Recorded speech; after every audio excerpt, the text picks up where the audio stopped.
We were chatting with John MacDonald, who's the president of the UK and Ireland Vikings Fan Club before the break. Thanks for hanging around and staying with us. We were talking about how you came to be a Vikings fan.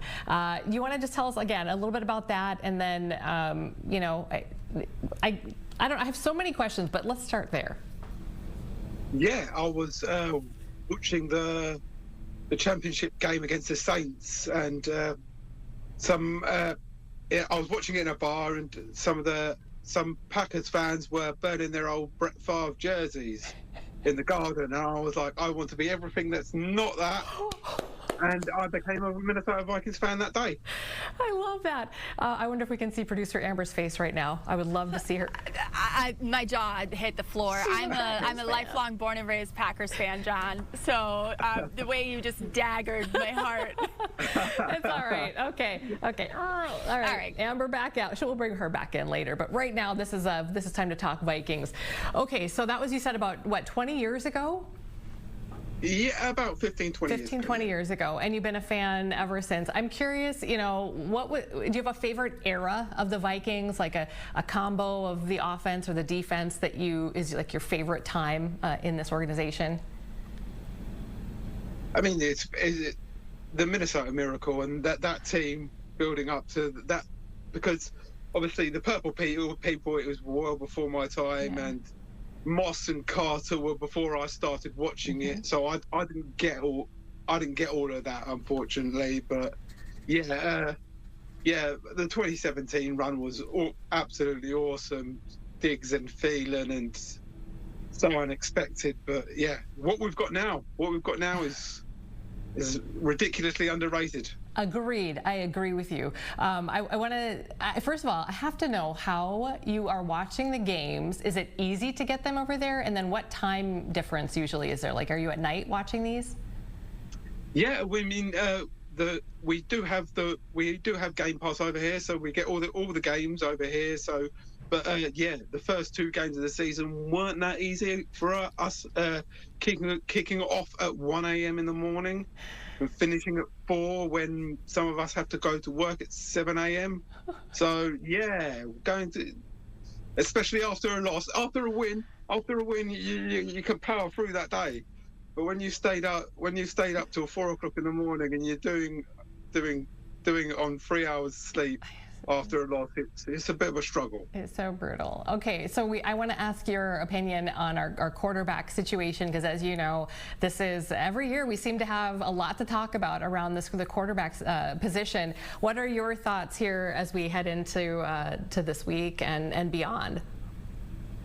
I absolutely love JJ, but if he's not right, he's not right at the moment. If he's not fit, he's not fit at the moment. And you know what? Anytime a Minnesota starting quarterback goes down, and we bring in someone else to cover for them, we have a good run. We tend to have a good run that season. So, fingers crossed. Fingers crossed that's the way it goes. I hope so. Are you going to both games, Dublin and London? Yes, I will be going. I will be going out there to Dublin tomorrow, and then I'll be coming back to. I'm actually cycling between the two venues for charity for just over 600k. But yeah, I will be going to both games. Okay, how are you going to cycle between the two? Yeah, I catch the ferry from Dublin and land in North Wales, and then I'm going to be cycling all across North Wales, down through Chester, through Birmingham, and landing in London on the 6th day. It's about 650k I'm doing, so it's about 50 miles a day. Wow. I'm going to be doing every single day. Really quickly, is there a link or a website or something where people can help? And if you want to donate, you can go to justgiving/thepurplepedal, and that's the Purple Pedal. Yeah. Nice. That's where you can donate. I mean, it's all going to Mind, which is a mental health charity over in the UK, which affects so many different people. There's so many different areas where mental health affects people. There's no one out there who doesn't at least know someone who's struggled with mental health over the years. But yeah, Amen. That's what I thought whilst we've got this spotlight on our club over here, why not do some good and give back to the charity? I love that. That's so great. Amber we were saying earlier, she had a great idea where on the ferry, maybe you could get a stationary bike and then, just go and pretend like you're pedaling. A couple of people have suggested I get a swan peddler and do it across the Irish Sea like that, but I have said no to that. Okay, all right. A little bit. Fair enough. We're so excited to talk to you, and it's just so fun for us to see fans in other parts of the world who are as passionate as we are, and we live here. We probably take it for granted that we can just, have all of this around us all the time. What's it like? What is the other fan base like? I mean, you're president of a fan club. How pervasive are Vikings fans where you are? Absolutely. It's recently, over the last couple of years, what the Vikings have done over in this country, I cannot speak highly enough of. The Vikings have pushed so hard over here to get young fans into the game, to get fans over here. They've been giving us great experiences. Obviously, we've played over here a fair few times. The Vikings have their global marketing rights over in the UK at the moment, so they don't have them in Ireland. That's a separate issue, but what the Vikings are doing in the UK and all across Europe is just unbelievable. I've got good friends who are fans in Germany, Spain, Italy, Sweden, all across Europe. There's hardly a country in Europe that I don't know we've got good Vikings fans, because I don't know, it speaks to a lot. I think the Vikings speak to a lot to the European vibe. Yeah, oh, for sure, yeah. I wanted to bring Amber back in here because we did actually get a question for you, John. Do you want to ask John the question from John? From John. So thank you, John, for the email.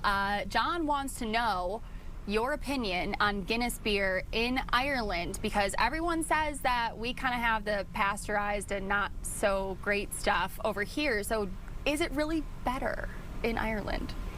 It is far superior. Even here in England, it is far superior in Ireland than it is even here in England. It barely even tastes the same. Wow. What's so different?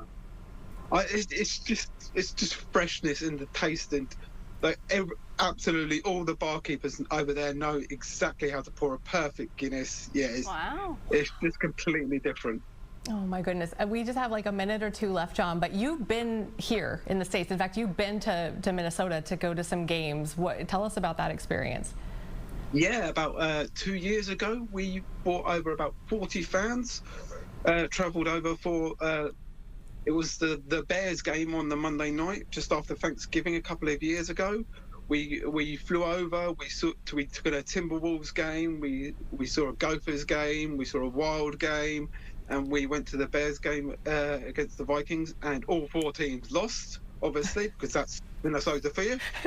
And then we flew home, but everyone had a brilliant experience. We got the Vikings allowed us on the field after the game, and yeah, it was an absolute amazing experience that all of our fans just absolutely loved, even though we didn't come home with the right result. Oh, well, we appreciate you so much for running that fan club and representing over there. This is so cool to see, and it's just something that can bond everybody, even 4,000 miles away is just the coolest thing. John, thank you so much for joining us today, and Skol, right? Skol Vikes. Skol. Oh, even we got Amber to say it too. See, already rubbing off on her. Thanks, John.